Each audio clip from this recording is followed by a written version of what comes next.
We are now speaking with ADEMA, Mark, and Dave. Hello. What's going on, man? What's happening? It's been a while since we've seen you guys. Yeah, we had you in the studio in February. I think you were in town with Alien Ant Farm, was it? Yeah. Snowcore tour? Yeah, definitely. Snowcore?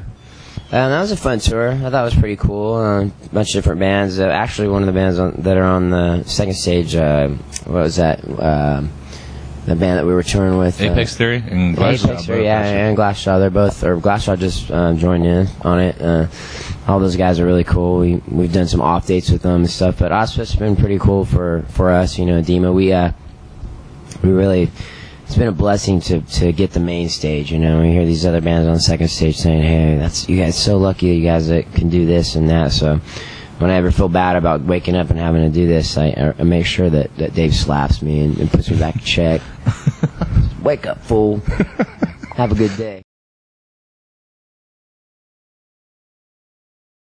Now, Dave, now is the time when you can tell a little story about Mark and embarrass him.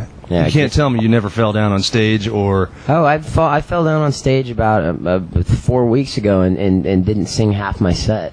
Yeah, he's fallen down before too. He actually, the one thing I can honestly say I've never done, and there's a couple of other people that have done this that I know, and other bands too, is actually poop my pants on stage. But I've done that. This guy's done that. You've done that. You've had to go so bad that you just... not about going so bad. It's called the black tooth grin.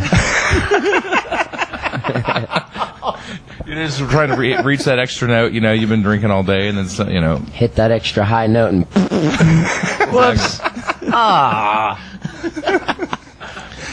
fortunately, is it at the end of the show, or is there a long drum solo so you can change? Well, I've only done that one time, and I was looking over like, what do I do? You know what I mean? There's like 60,000 people there, and this was in Atlanta. This was the day he fell down, and I soiled my drawers.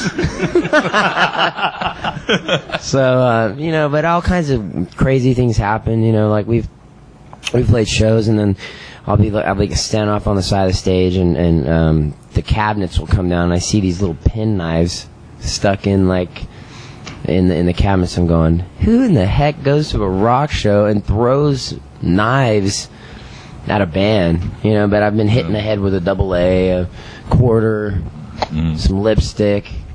Beer bottles, the plastic kind though. Yeah. Never glass. I'm not, you know, not that I want any glass bottles. I'm not, you know, you're not setting yourself up there. Don't go to Cleveland. No. Actually, you know, we do pretty good in Cleveland. You know, it's like I enjoy it. We're going west, so I'm getting happier. We've been on the East Coast now for what, like, gosh, probably a couple months. Yeah, last month and a half. We're on the home stretch here actually, because we're heading home, and then after the West Coast shows, and we're doing a few more shows after ozzfets, and that's basically it. We're done, and we're gonna take a month off and you know, start working on the next. I don't know if you're familiar with this. We have a EP actually. It's going to drop in the fall too. It's kind of a little gift to our fans. Kind of tide them over until the next album comes out in November. That's cool. Got a couple new tracks. We do a cover of an Alice in Chains song. You know, it's like Lane Staley's probably, you know, one of the biggest influences on my singing. And Tim, the other guitar player for ADEMA, he really, really loves that band, so we thought it'd be cool to do it. And we went out to Texas and just kind of tested it out. It was like an acoustic thing that we did, and it came out really cool, and so we decided to put it on there. So there's going to be some DVD footage of different shows and different things and funny stuff that happens when we're on the bus. And what Chain song is that? It's called Nut Show. Off the Jar of Flies album, yeah. Actually, initially we just did it. We played it live a couple times. I mean, when we found out that Lane Staley had passed away, we were really upset. We were on the bus and heading to San Antonio, and we just played it that night. You know, never had rehearsed it, and just jammed it. Pretty much. We just jammed it on acoustic guitars on the bus and played it that night, and got a really good response from the fans and everything. It was kind of really, you know, something we wanted to use at the time. We'd only played it a few times live, and then kind of put it to rest after that. But we got a request. You know, there were so many requests from our fans and stuff. Now it's like people would come to shows. Oh, how come you guys didn't play that Alice in Chains song? We only played it a few times live, you know. So we thought it'd be kind of a neat thing to do, just as a tribute to, you know, Lane Staley. Yeah. Rest in peace, brother. So we have that. We have like that on the EP. We have like a remix of The Way You Like It. It's kind of a different feel. a couple live tracks that we did in Europe. So it's cool. It'll be fun, you know. Maybe some of the people that were at those shows, like, yeah, I was there, or whatever. But the new record's definitely straight ahead rock, you know. We want to keep it that way. I think the rap rock thing's kind of a little tired. Thank God. I'm so happy to hear you say that. Man, it's like we have friends that do it and do it well, but I'm into rock, straight rock. That's kind of like, I mean, we have hip hop feel in some of our stuff, but it's more just like musically. And I try to just sing over the stuff and not, you know, throw the yeah, come on. Sick of that. We're speaking with Mark and Dave from ADEMA. Was there a real triumphant moment after you guys got a certain level of success in your mind where you had like an FU moment to maybe an old friend or an old band from your old town? Or have you ever had that moment where you could walk up to somebody and go, hey, F you, look at us now, we're on the main stage at Ozzfest? Yeah, like when Dave came out, like we fully we started to feel free about, you know, everything we could say. Oh, what, when Dave came out of the closet? Yeah, when he went. Oh, God. No, actually. No, I'd love to see the guy that would date this guy. Yeah, I'm the big man's butch. man. Yeah, I'm the big butch in the relationship. No,